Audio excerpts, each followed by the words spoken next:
Time for Bradley Sowell. You're listening to Talk of Champions, an Ole Miss Spirit podcast with Ben Garrett. It's time! It's time! It's time! It's time! It's time!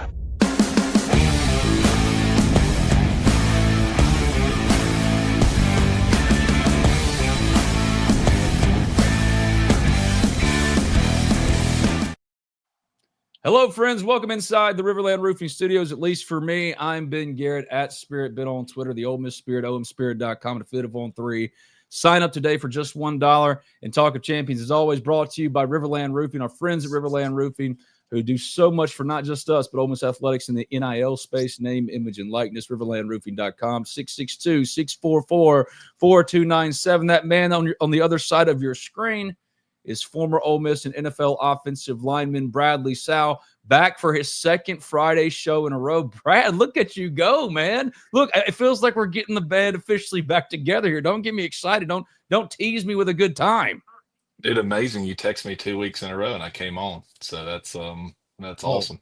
So it's my fault. It's my fault that Bradley Sowell had. Okay, well, point taken. Fine as it is. I hope you're joining us on YouTube. Already got a comment from Tony Morse who says, good morning. Good morning. Happy Friday, guys. Hotty toddy. It is Friday. Ole Miss baseball has a 3-game series coming up at Oklahoma this weekend. Critical as Ole Miss enters the late season stretch.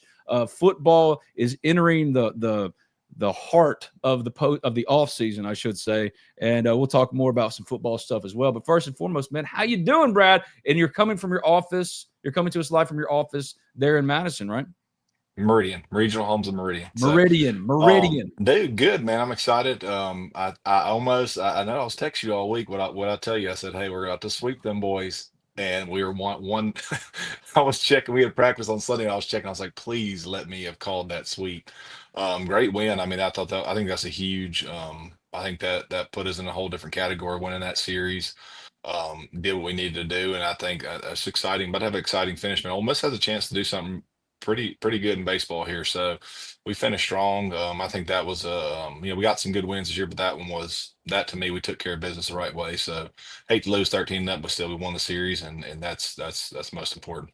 That was the funniest thing is on Saturday, like you were so hyped, man. Like you were so excited. Ben, clip that from last show that said we're going to sweep these Sons of Guns. And sure enough, they got one game close to sweeping that team. It would have been critical. They didn't get it done, and that's okay. But I was surprised they've won 6 of their last 7 games, and yet didn't move a single spot in D1 baseball's top 25 rankings. They're coming in this week at number 23 again. Talk about people still doubting the Rebels, or still at least showing some reticence to give them contender status. I know I'm one of them, even though we're in May now and Ole Miss is 32 and whatever it is, and 12-9 in the league, playing good baseball. I still, because of the last 2 years, I'm waiting for the bottom to drop out. That's what I told you before we got started. Even though, they're a good baseball team, but they're not getting the respect I think they deserve. Same way with basketball this year. I think you look at them, people are trying to, hey, they're whatever. The one guy called us a choke or something like that, or a fraud, right? Like it's just, at some point you got to say, hey, man, they've beaten Tennessee. They've got to win versus Tennessee. Really could have won that series. Really should have won the series versus Arkansas. Just beat Vandy. I mean, they have some legit wins. I think that over the last 2 years, what's went on. I think Ole Miss is skittish. Fans are skittish, but do I think this is a national championship team? I don't think so, but I definitely don't think it's a bad team. It's definitely a team that if pitching were to get hot, I think with the bats we have, there's no chance. There's no reason we can't make a run at it again. So it's just one of those things, man. I see it too. I'm like, wow, how do you not move up with all the ranked wins that we have? I think we're easily a top 15 team. Maybe even a little better, but. Yeah, all you can do on that though is just like the basketball team, go out there and whoop some ass and get your respect, and that's just that's the greatest part about sports, right? Like you get a chance to go out there and actually do it, and it doesn't really matter where you're ranked. You get to go out there and play the game, and that's the beautiful thing about sports. If Ole Miss gets back to Omaha, I think we have to go live this time. I think you have to meet me down there. We have to go live from right outside the stadium. Let fans come drop by the tent, whatever it might be. I think we need to go ahead and put that on the books, because if they make it back to Omaha, especially after the last 2 years and winning the title in 2022, we have no excuses. We have to show up and set up a whole Talk of Champions tent. Yeah, no doubt. And I tell you what, some of the teams that are seeing us as their 2 seeds probably like not ain't the 2 seed you want, dude. It's a team that could really beat you up if you ain't careful. So yeah, no doubt, dude. And listen, I don't know how teams go to Omaha every year. What it costs to go on that trip the year we went all the way through, and we kind of needed 2 years off to save up. So the teams that go every year, good luck, buddy. That's a damn trip. But we will go. We will be there. We'll set up. Maybe we can get a sponsor to cover all those crazy costs. Because if you go to Omaha, you're there for a long little stretch. A minute. It's you there for a Correct. minute. Dirty Bird 37 jumped in the comments, said, "Good morning, boys. Good morning, Dirty Bird 37. Excited to be here on Talk of Champions again. Always powered by Riverland Roofing, riverlandroofing.com. 662-644-4297. The Ole Miss Spirit, OleMissSpirit.com, and Fleet of On 3. Speaking of baseball, Braden Jones, Ole Miss reliever. It was announced this week through a statement from Ole Miss sent out to the media. He is out for the year now because he has a torn UCL in his arm. That's a loss. I mean, I don't know as far as their end of season outlook if it changes much of anything, but it is a loss. And I thought that was pretty notable that because he's a guy that Mike trusted, right, and ran out there some high leverage stuff. So that's a loss. But again, I don't know if it necessarily changes much, if anything at all, about their full season, end of season outlook. Does it to you at all?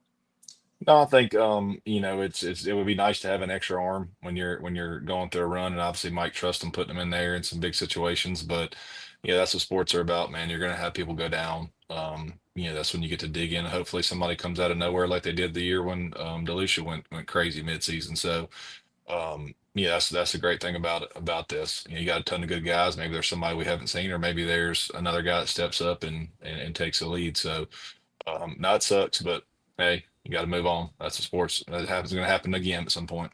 It was really funny when you mentioned the 2 seed nobody wants to see unless Ole Miss can, really finish strong here. Yep. And they're right outside the hosting discussion. If they can finish strong and get into that hosting discussion, it's a moot point. But a 2 seed Ole Miss is scary. It reminds me a lot, and y'all are going to cringe. You're going to immediately fold into yourselves when I say this. Tennessee Tech. I mean, Ole Miss is number 7 in the country in home runs. I mean, this is one of the most powerful teams. So you could see them go in. Oh, look at you. See, I could already see it on your face. Just the nightmare coming back home in your brain for Tennessee Tech. It was Bloody Monday. I'll never forget that. You had Ryan Rolison learning he'd gotten drafted in the first round by the Rockies on the same day that this miserable Ole Miss day was happening. But Ole Miss kind of profiles similarly if they do end up a 2 seed. I think they have better pitching, obviously, than Tennessee Tech. But in pitching depth as well. But the offense, the ability to go out and just club against anybody is Ole Miss's greatest strength, I think. Yeah, no question, dude. They that's why I like us. I mean, I think those bats keep there's games where we can go off. I mean, and really go off quick. I mean, we got some real pop to the lineup. Just my thing is help the pitching's okay. I think if we had great pitch on this team, we really could make a run at it, a really deep run. But I think pitching gets hot or stays okay. But I mean the bats, like you said, dude. I mean you have a chance to go off in any game, and we've proven that versus some good teams. I mean hell, we hit Vandy in the mouth twice. I mean that's we whooped them up pretty good that first game. They beat the hell out of us last game, but I mean we came out there and we were on them quick. Yeah, and again, it's when you look back at this season now and you see some of the missed opportunities. This Ole Miss team, it's in a really good place, but it could be even better. This is a good team, so the worries about the bottom falling out just because we were so used to the last 2 years how miserable it was. This team is good, and they're going to be there in the race. Just hopefully they can get into that hosting discussion here at the end of the season to kind of finish things out really, really strong. But I will say, too, the rotation hasn't changed on the weekend. It's still like day one, Hunter, Riley Maddox, and then Mason Nichols. Eventually, you'd think that Mason Morris was going to get in there and start games. But I was told, it was funny this week by a player or two, that Mason is hilarious in that he doesn't even think about any of that. He's like the most pitcher of all pitchers. Like Gunnar Hoagland was weird. Right, Gunnar Hoagland was a lefty though. He was different. You had to have a different mindset to go out there and be a Bulldog. And now Gunnar Hoagland has been called up by the A's to make a start today on this Friday against the Marlins. So shout out to Gunnar Hoagland for getting the call a week after Doug Nikhazy got the call for a spot start in the second, or as the 27th man in a doubleheader for the Cleveland Guardians. Got roughed up, six runs in 3 innings and got sent back down to Columbus. But both of those together, getting promoted within a week, I thought was really cool. But also, if we're talking about tortured Ole Miss baseball existence, Brad, the fact that Ole Miss was robbed of just one season, where both Gunnar and Doug were fully healthy and pitching atop their rotation, still haunts me, at least to this very day. We were 14-1, and we had just beat Louisville at home. Yep. Number one Louisville, I think, at the time. Yep.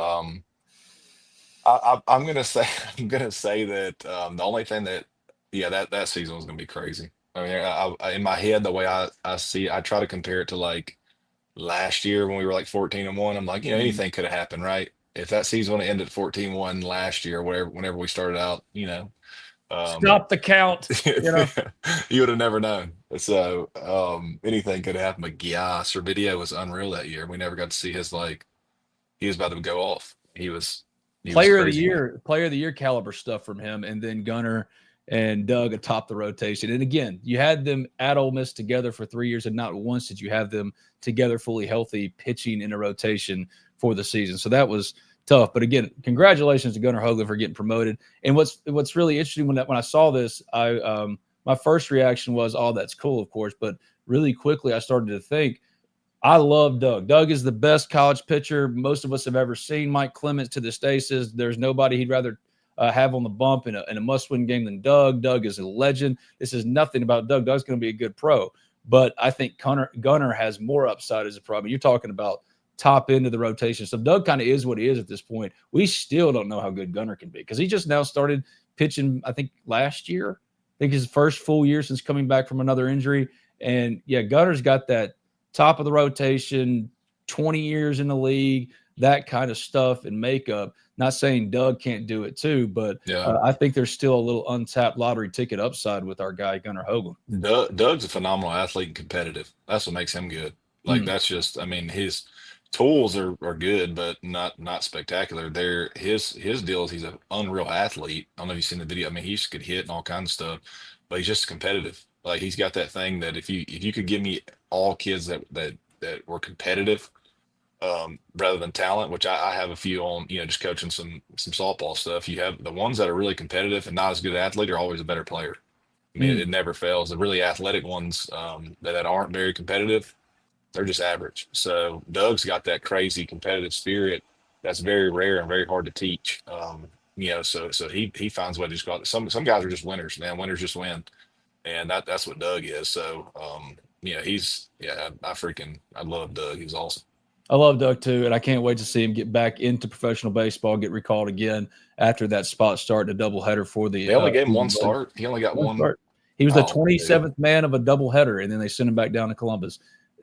But hey, it shows you that they think highly enough of him that he was the next in line, right? Like the 27th man, he's right there, and he already got his taste. And then there's Gunnar, who I honestly think could stick pretty quickly. The back end of the A's rotation has been pretty bad, so Gunnar's got wide open opportunity here to take the ball and run with it. So best of luck to those guys, Gunnar Hoagland, Doug Nikhazy, all the MLB rebels and professional rebels out there, including those just recently drafted to the NFL draft. I saw something today, and I wanted to get your take on it because I thought of you immediately. You're better at picking apart players than anybody else of my friends that I know. And Princely Umanmielen went in the third round of the Carolina Panthers, and I've been looking at grading on all draft mocks and stuff like that. And overwhelmingly, the Panthers are being praised for Princely going in the third and the explosiveness of what he could be. Mm-hmm. First of all, though, I thought he was getting mocks going into the draft where his clock started about pick 20, and most had him projected at the early second, mid-second. Why do you think he dropped? And then after that, what kind of pro do you think he'll be, and what kind of value did the Panthers getting him in the third? Yeah, I think anybody who had him projected in the first round, I think that would have been way off. Even second round, he could have been a late second round guy. I think he landed right about fair. I mean, he's a pass rusher. Like it is what it is. He's not. I don't think he's an every down guy, but he does do the one thing that is very valuable, and that's pass rush. And he has a split. I think somebody's looking at him as, hey, we can potentially turn him into a big time player just with his tools. Obviously, the one thing that people fail to realize about the NFL draft, there's a whole process that goes on, right? Like the whole evaluation part. There's so much more that goes. Like, I am mind blown that Jared Ivey didn't get drafted in the fourth or fifth round because his production on the field calls for that, but when you look into the testing and some of the little things that a lot, and this is how people get overlooked. They look at they don't put enough value in film as they should, but what they're trying to do is they're trying to project upside, right? And sometimes upside don't project, but they're still a good football player and still good on film. So that's how you see undrafted guys come in, make the Pro Bowl and stuff. To me, Ivy Ivy's a hell of a ball player on film. Like I'm thinking, dude, that dude's at least third, fourth rounder, maybe even fifth somewhere in there, at worst fifth. But you don't get drafted. But then you go back and look at his testing and stuff, and it's it doesn't project at all. Like Mm. it's very average testing. So that's how a good football player on film can drop, and people don't take a risk on him. Same thing with Princely had great testing. He had solid testing, and I think production on film was good. I think it could have been great. I think based off his testing, it should have been great. Just the kind of athlete he is. So I think that you look at two cases there where, it's a complete package, man. Then it goes with personality too. When they sit and interview these guys, they call around like that's what people don't realize. They think not everything's based off of production. You see, there's a whole package. Whenever you're hiring an employee or you're putting money into an athlete, man, it's more than just what's on the field, right? You got to be a trusted guy. You got to be able to, when you call around about people, within a few phone calls, you can tell what kind of kid he was, right? And no matter how good of a football player you are, there are exceptions that do get away with stuff because they're that elite. And people always go to that example of, hey, look at so and so, he did this. Well, guess what? So and so runs a 4.2 and can nobody cover him. So hey, it is what it is. He's got away with some stuff. But if you're on the fence and you're equal to a bunch of other guys, there's going to be some factors outside of that decide it. And that's the thing, man. These people dig in deep on it. The owners aren't just throwing money at the wall, right? Like there's people getting calls. I mean, they really bet these guys, and sometimes people don't understand the fall, or some people don't understand why people go higher than they should have. But there's a whole evaluation process that goes into it, and I think he fell about even. I think that's about where I see Princely. I thought that somebody could have taken a risk on him higher. But I think production wise, I think he could have produced even more based off how athletic he is. Yeah, I thought that he was an option for the Cowboys at pick 44. They went with a different edge, the edge from Boston College, whose name I'm going to butcher it. I don't want to do that. But that's when I went, oh, maybe there is a different evaluation as far as the overall player himself and Princely, but they're still untapped there. I think one thing people want to see is his durability. Can you stay healthy, right? Can you stay on the field? Can you be a 3-down defensive lineman and not just a specialty pass rusher? But I think, at worst, Princely, if he's able to stay healthy, is going to be like Dante Fowler, right? Yeah. Now, Dante was a first rounder, but he's become more of a pass rushing specialist, has really become one of the most efficient pass rushers in the NFL. So when I look at Princely, I'm like, well, that makes sense if he still has his durability concerns. If he can't be a 3-down defensive lineman, that would make some sense to me. Yeah. But I was on the radio with Washington Commanders radio in D.C. doing a spot yesterday, and they were asking me about Trey Amos. And of all of Ole Miss's draftees, Trey Amos to me is the most surefire, going to be good from day one and going to play in the league. If you made me bet my house on one Ole Miss draftee to be good, to be a 10-year NFL vet of all these guys, I would say it'd be Trey Amos. And Princely would be, up in the upper tier. I'm not saying he's second, third, but certainly Princely would be up there because of the projectability. So that's why I thought it was interesting. You see a lot of praise for the Princely pick. And all it made me think was, why the heck did he slide then? What if all of these people are giving him A's and A pluses and talking about his explosiveness and what can he be? What was the reason why? So that makes some sense. Evaluating players are crazy. I mean, it's a crazy process. Like I can just give you an example. You told me you gave me the perspective of these teams are looking for a reason not to draft you. You're the one that told me that. No question. And then you look at, for instance, when you're into recruiting, and there's a camp that pops up. Okay. So there's a camp where there was 80 or 90 O linemen at it. Okay. When you get that spreadsheet of all the numbers that happened that week, the first thing you do is you don't even care what stars they are. You don't care what offers they got. You don't care about any of that at all. Right. The people that are, okay, so-and-so's got all these offers. He's really good. They don't care about anything. The first thing we're going to do is we're going to go up to the top of the Excel sheet and we're going to hit the tab, the broad jump tab, and see who had the highest broad jump. And we're going to start down from there. Right, because that's such a relatable tool for O-line. It tells you what kind of hits, what kind of explosion they have, and you have a guy who has an offer from UCF. He has an offer from Air Force and 2 other schools, but he broad jumped 10 as an O lineman. So you're like, okay, cool. Now he's 6'6", 290. Let's see this kid. Let's see if he's got some, bend like there's so much stuff that goes into it that the common folk would not even think about. There's just certain tangibles and measurables that need to be met to project, or in the evaluator's mind is to project to, hey, what can they grow into? And a lot of times in draft, people don't see that. They're like, oh, so and so is really good on film. He was a good ball player, should have been here, but like he doesn't have projectable tools, so he's going to eventually peak and probably be, pretty average ball player as these other guys that are really projectable end up passing them up. Yeah, and I was at Ole Miss Pro Day, and a few guys didn't test particularly well. I was watching the 3-cone, and that's really I want to, and I don't know, so I'll let Brad be the one to tell the truth, because Dirty Bird 37 says he's betting on Walter Nolan. That obviously he's probably number 2 to Trey Amos, but Walter's got a little undersized. You talk about fit. I love the fit of Trey Amos with Dan Quinn in that aggressive defensive style in Washington. There's a lot that goes into it, but Walter's a great pick too, of course. But when you look at like the 3-cone, there are a couple of linemen for Ole Miss that, man, when they were trying to show their agility and their ability to move in and out of the cones, they had to start over multiple times, and the testing just didn't go particularly well. Yeah. I know it hurt one player in particular in terms of draft status, and it's not just the 3-cone, but like you said, I didn't think about that, the broad jump and how it's relatable to offensive line tools, because when you look at it, thousands upon thousands of names, there's got to be something that differentiates to start, right? And that's kind of where the testing comes in. Yeah, and that's how it is in valuation. There's certain things, and whether it be with and I'll tell you something else that's huge that I didn't know as obviously I spent a little time in the recruiting world. I didn't realize that track is so heavily evaluated, like how guys run in track. If you got a wide receiver and he's in track season and he doesn't run a sub 10, or sorry, a sub 11 in the 100 or whatever, they will hold that against him like none other. Track is heavily evaluated. When it comes to football, just straight raw speed.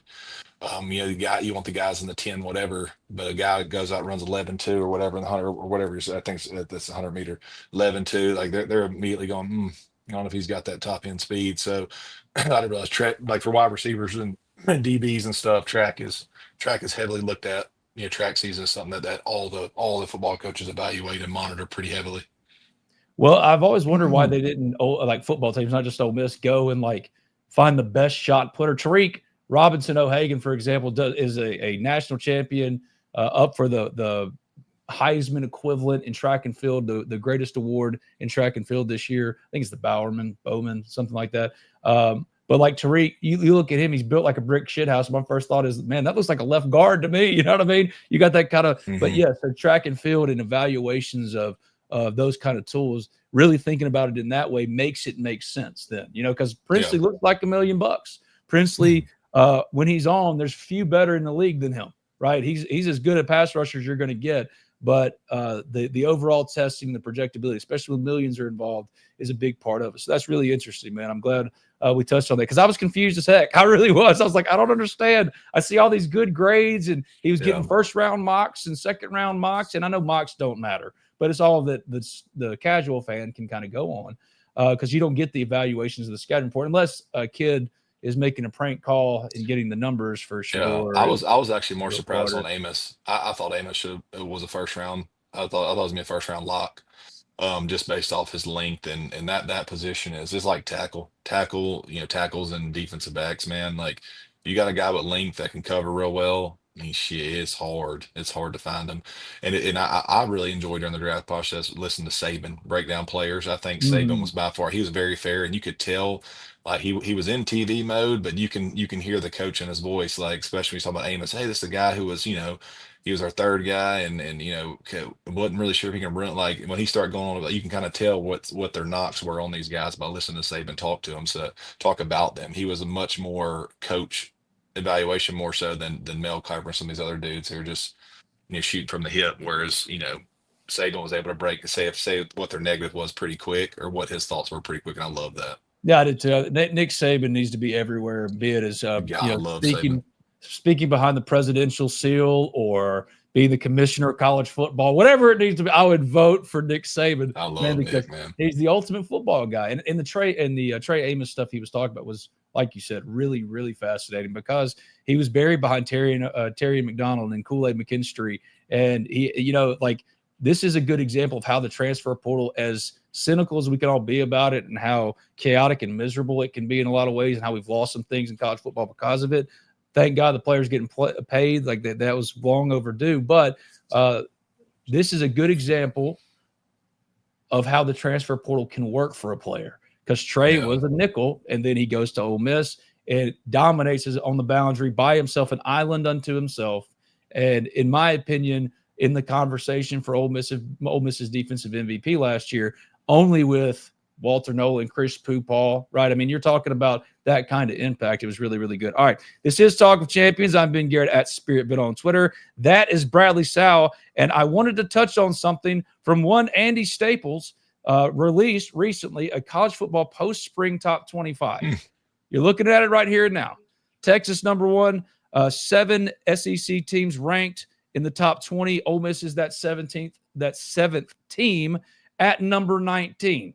So, first and foremost, what do you think of my man Andy Staples, our On3 national college football writer for On3? Check out the Ole Miss Spirit, OleMissSpirit.com, an affiliate of On3. What did you think about the rankings? Number 1, my first jump off is Texas has got the best roster, but we're already crowning Arch Manning. It seems a little premature, but Ole Miss at 19 seemed about right. Honestly, I thought that they wouldn't make that top 25. Yeah. And to be in 19, having lost so much, over 70% of their starting 22, what do you think? Well, the first thing that pops off to me is, why is Clemson number 3? Like, can we get over this Clemson thing? Like, if they put them in the SEC and they're not number 3, dude. Like, yeah, but it's Cade Klubnik and they're playing in a lesser conference. Oh God, save me, dude! Every year with them, I swear. I'm okay with it. I think you can make a case for Ole Miss to be a little higher and a little worse. Just looking at all the stuff. I mean, we just lost 8 draft picks on our roster. So when have 8 draft picks ever left a team and they've been pretty good the next year? Is tough. So unless your name's Georgia and Alabama or a few others, so that's the only scary thing. I think you have a lot of uncertainty at quarterback. I think if you're to end the season in that range to a little better, you would call this an unbelievable season, because now you got another year or two with Simmons. So, but with the new transfer portal days, obviously expectations are real high. I'm fine with that. I mean, I think you go into this season thinking, hey, if you made the playoffs this year, Lane Kiffin's coach of the year, based off what he just had to replace. Well, that was which will be the most Ole Miss thing ever to do, to not make the playoffs with your 8 NFL draft picks and lose to Kentucky at home, and then somehow sneak in there with a whole bunch of new guys that I don't even name half of them yet. So that would be Ole Miss. That'd be what we would do. Well, that's the one thing I saw. A national writer that I follow on Twitter about the Cowboys was talking about. He made the kind of a snide remark. He was like, How did Ole Miss not make the playoff, let alone win a national championship when this is their draft? I can tell you how. We lost to Kentucky at home. I can too. It was funny. I was sitting down with TJ Daugherty last week, and we were just workshopping some podcast stuff, and it was funny because I go, all right, when did you know that y'all were in trouble? He's like, which one haunts you the most? The losses. I said, he's like, well, Florida was at the end of the year, and you kind of knew, but everyone agrees, including the players. TJ said it. How did you lose to that Kentucky team? How do you lose? How did you lose that game? But you did. I think what's really great about this ranking here is Ole Miss is on the fringe of college football playoff contention, right? That's where they ended, and that's where, at least according to Andy Staples, who I think is the best in the business. Check out his stuff at On3. He's also occasionally on our board at the Ole Miss Spirit, OleMissSpirit.com, affiliate of On3, as is Bradley Sowell. And Talk of Champions is always brought to you by Riverland Roofing, riverlandroofing.com, 662-644-4297. They ended on the fringe of college football playoff contention. They would start, in the case of Andy Staples, on the fringe of college football playoff contention. And it's surprising only because they lost so much and there's so much volatility. But looking at the roster, what are you most bullish about? Why do you think they contend? Why do you think they can contend? And what are you most worried about that could really lead them more to their floor, which is what, 7-5?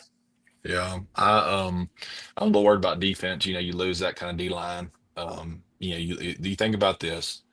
We're going to lose Princely, Ivy, Piggies, Nolan. Okay, those guys' names all got called, so I'm extremely terrified of defense. Which having Pete Golden is good, but to immediately replace all that, it's gonna be great. Then Pooh Paul, who probably should have came back, but anyways, Speaking of, let's touch on that for a second here, because we're not going to be on too much longer. Thank you for all who's joined us here on Talk of Champions. Tony Morse wants to know about Jordan Watkins at the next level. We'll get to that in just a second. Chris Pooh Paul, that's another one. Speaking of Princely Umanmielelan's slide, I know for a fact at Ole Miss and Chris Pooh Paul, they'd agreed to a new NIL contract, and now that he's become a fifth rounder, like that NIL contract is more lucrative than whatever contract he's signing as a fifth rounder right now with the Rams. But I'm surprised, though. I'm just as surprised about him as I was, or even more so than Princely. Why do you think he fell to the fifth? Because he was one that was getting second round projections. And yes, he should have come back now that we can talk, with perspective of what just happened, right? Like but hopefully he goes out and kills it and gets that second contract. But why would he fall to the sixth? But especially when he's getting all that early round consideration. I thought Pooh Paul was a good ball player. I never once looked at him as top 3 round guy. That's why I was shocked that he didn't come back. I mean, fifth round, he's going to get maybe 250,000, maybe 300 something, just depending on how far in the fifth round he went or wherever he went. But no, he would have made way more coming back in college without a doubt, and then had a chance to go. I mean, you can always go get that opportunity. But that's an example of, and I think there's a lot of examples of it where be careful. Like, man, this NIL money's good. You get to stay in college for a little longer and develop. So I don't know. That's one. I mean, hopefully they'll really give this opportunity. But a fifth rounder is a lot different situation than a top 3 rounds. A fifth rounder can get cut in camp. Mm-hmm. A fifth rounder can get put on practice squad. And a fifth rounder is probably not going to get as many reps as a early round guy or the starter. You're drafting a fifth rounder in hopes. So he may be a guy that would have probably made a little more money in college. I would guess. I don't know what a linebacker makes, NIL wise, but I would guess it would have been probably $550,000 to $850,000. I mean, I know that's a wide range, but depends on. I mean, if he'd have gone into the portal, right, and he'd have only one team's got to fall in love with you. And this is a guy that had a 4% missed tackle rate last year. 4%. That is insane. I mean, he was one of the most efficient players, not just in the SEC, in the nation. Tony Morris, what is y'all's take on Jordan Watkins at the next level? I love the fit in San Francisco. It couldn't be a better fit for him, but I don't know. What do you think of him as a projectable wide receiver? Yeah, I like him. I think he's a guy that I don't know if he'll ever be like a big time guy, but I think he's a guy that you'll want. I mean, he ran a freaking 4.37. So I mean, that shocked me.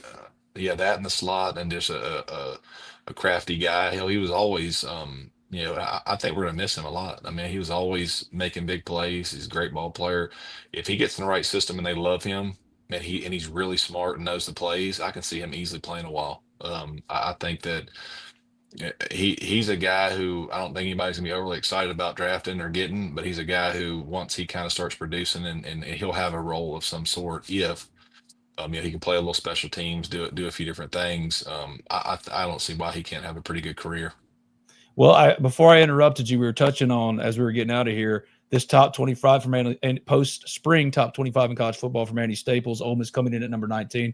I ask you, what's your most bullish about this team reaching that contender status? If they're on the fringe right now of making the college football playoff, what makes you excited or bullish that they can climb and get into the college football playoff in the best case scenario, and what kind of keeps you up at night? Yeah, I think defense is going to keep me up at night. Just replacing that D-line is going to be hard to the SEC is all about O-line, D-line, man, and the O-line we obviously have not been great over the last couple of years as far as talent and just overall. I can't remember the last time we've had an O-lineman go to the NFL, and stick for a while. Like Laramie. I guess. Yeah, well, Laramie. Yeah, Laramie's he's a damn exception. He's the best player, the best O-lineman in the NFL. Best Ole Miss football player talent-wise to ever come through? He's up there, man. And I would have said no until there was one year where I watched him as maybe a rookie or second year guy where they slid away from him the whole game. And he went on the island the whole game and the quarterback never even got touched in the NFL. That's impossible. I mean, that's some crazy stuff. That's Trent Williams type level. That's the big time level. I mean, they slid the whole line away from him. He was playing against Everson Griffin, I think, who was a Pro Bowler. Mm-hmm. And I mean, just gloved him up, didn't touch. I mean, didn't even come close. I mean, just was all game locked down, and he had no help, which is really hard to do in the NFL. So he's up there, man. He is definitely up there talent wise. But anyways, yeah, the things keep me up at night. You got D line. D lines it worries me. I think that I'd like to see us get a few more in the secondary. Offensively, I think we're always going to be fine based on the scheme. I would, running back, we have a little bit to be desired there, but I think that I think we'll have somebody step up. I think they're going to be good. Um, I like what they've done, especially with I Damian like the Taylor. talent. I like the talent. I just need to see some production. I need to see it on the field. I think wide receiver will be fine. Quarterback, obviously, I think it works out. I think in order for us to finish in the top 25, I think Austin Simmons would have cemented himself there and been that guy. And I think that's one thing we have to be leery of too. Like I know we're all excited about him, but there's never any guarantees. We've never That's seen right. the kid in a full season, with all the pressure on him. Like hey, that's one thing Ole Miss fans got to just go into it with an even keel mindset. Like does he look good? Is he great in practice? Yes, but we still have not seen it with a live stadium, loud, having the pressure of all game. And Well, now do we all? Georgia game, but that's one That's a home small game. sample That's a home game. there. That's a home game.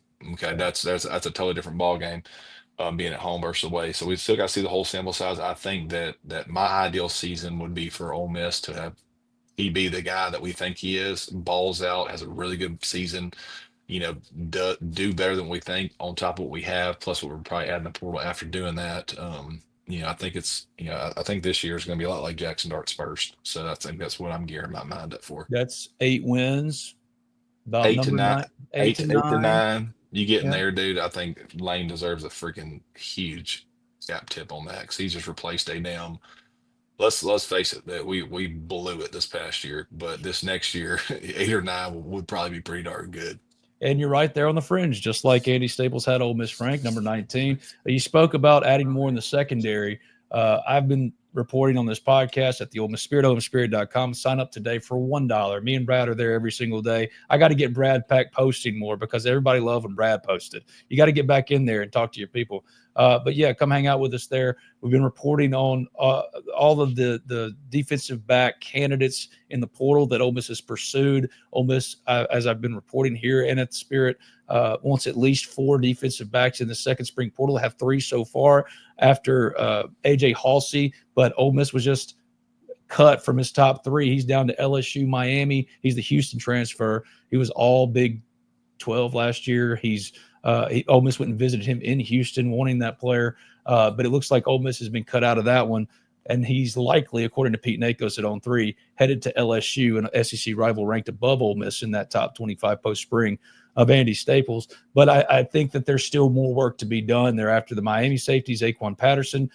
He's really enjoying the process, but I think adding specifically at safety, one more safety, would be really important for Ole Miss. But at this point, I think they take the best defensive back corner safety they could possibly get. But they've done really good work. I think that's what's really made me bullish about them being a fringe college football playoff contender, which number 19, according to Andy Staples, would make them. And the reason why I feel that way is because of how they've gone about addressing their needs in an efficient and in a responsible manner with the money they have in NIL. Damian Taylor at running back, Tavoy Fagan, who's probably more of a depth guy to start his career here, but that's a player that you can slide into cornerback. Ricky Fletcher has played at South Alabama. He can start at cornerback. But all of this new coming together and forming a contending team, that's the variable that I don't know how to quantify, Brad, and don't know any clue how you make that work. But that's why Lane Kiffin makes the big bucks, No doubt, man. And that's one thing we're fortunate to have the coaching staff that we have, and you trust their evaluations, and hell, it's so hard now to keep up with these guys that are coming in and out, and never seen them play before. And you're like, hey, well, I guess I'll learn them all as we go throughout the season. So, no, I trust them. I think we'll be fine, man. I think that we got the right staff in place to make sure we're always reloaded, and I think that I like years like this. You go in there, you don't know what to expect. I mean, last year we all were, man, we could not wait for the season. Now it's just like, now I'm in this other sense. I can't wait to see some of these new guys. I can't wait to see how Simmons looks. It's going to be a whole new look Ole Miss team. So I'm actually probably more excited about this year than I was last. Because last year you're an Ole Miss fan. You're a long-suffering Ole Miss fan, Brad. Before you ever put on the red and blue, you're a kid and Hernando that just wanted to see the Rebels win, right? And now, so of course you went there. The bottom's going to fall out. That's what you expected last year. You're like, yeah, we're good. We're going to make the playoff, but not I didn't really expect it to fall out versus Kentucky, though. My gosh. When the quarterback that beats you retires almost not before even the season ends and says, it's time to go to real estate. Yeah, you colossally fumbled it. You colossally fumbled that one. And then when I didn't, there was whoever that number 8 was for Kentucky, the D lineman who was just roasting us. I don't think I even saw him get drafted, or maybe he was young. Well, he dominated Ole Miss, and Braylon Brown finally looked, or Barry Brown finally looked like Barry Brown, that prospect that everybody wanted coming out, makes a ridiculous catch. He pushed off. It doesn't matter. The tight end, that game. That's going to be the one that we're going to be old and gray doing this dang podcast going, I remember the Kentucky game in 2024. Can you believe we lost to it? We're going to still be doing the list is so long. Arkansas throwback, them Auburn leg break. You got the damn Kentucky 4th down. Like this just keeps going. But yeah, it's love it. Go Rebs. But next year, hope springs eternal, and Austin Simmons, according to Andy Staples, is going to take Ole Miss into potentially fringe college football playoff status. So we'll be right here with you on Talk of Champions, talking about it always, brought to you, as always, by Riverland Roofing, riverlandroofing.com, 662-644-4297. Brad, tell the folks about your business and what you're doing. Yeah, Regional Homes in Meridian, located obviously in Meridian. We got locations all over Mississippi. We service Mississippi, Alabama. We can go to Texas. We go all over. So, in the market for a manufactured home, just give me a shout. And, I'd love to talk some ball with you. I'd love to get you in a home as well. So give me a shout. I got my Facebook, got our website. Just give me a shout and we'll definitely get you taken care of. What's the number to call? Here in the background. My background. Where is it? That's what I'm saying. 601-693-6789. Ask for me. Look, ask for Brad. Say, I need to speak to Ben Garrett's Talk of Champions co-host Bradley Sowell, not former Ole Miss and NFL offensive lineman. Ain't no doubt. He's just Ben's co-host. Thank you, my friend. It was fun. We'll do it again next week. Am I holding you to it? Are we going to go 3 in a row? Let's do it. All you got to do is text me, dude. I'm always available on Friday morning. He's a liar. I've texted him for years. You can't finesse me on my own show, Brad. No, if I'm playing. We're going to talk next week. Rebs 2 out of 3 this weekend. We're taking 2 out of 3. I'm not calling the sweep this weekend. We're on the road. I think it's going to be a little tough. I think we're going to out hit them. It's going to be a slugfest. We're going to win the first night. It's going to be like 12-10 or something crazy. Do you know what's nuts? Austin Foley, the transfer catcher from Kentucky, has the most home runs of any Mike Bianco catcher. And there have been a lot of good Mike Bianco catchers. Stuart Turner comes to mind. We could go Brett Bash. I could go through all of them. Hayden Dunhurst. I could go through all of them. He has the most. I think that's nuts, man. I've always thought the catcher is a power position for Ole Miss. I guess I was just – it's the fielding spot. But that's nuts. 13 bombs. Does he get him another one then? He's hit like 8 in his last 11 games at this point. Yeah. He's a tank. He's Kent Murphy style home runs or bust. Let's go. Let's go. And we'll see each other in Omaha. Thank you, friends. We'll see you soon. God is good. Take care. We'll see you next time. We'll talk of champions. See you, Ben. Howdy, toddy.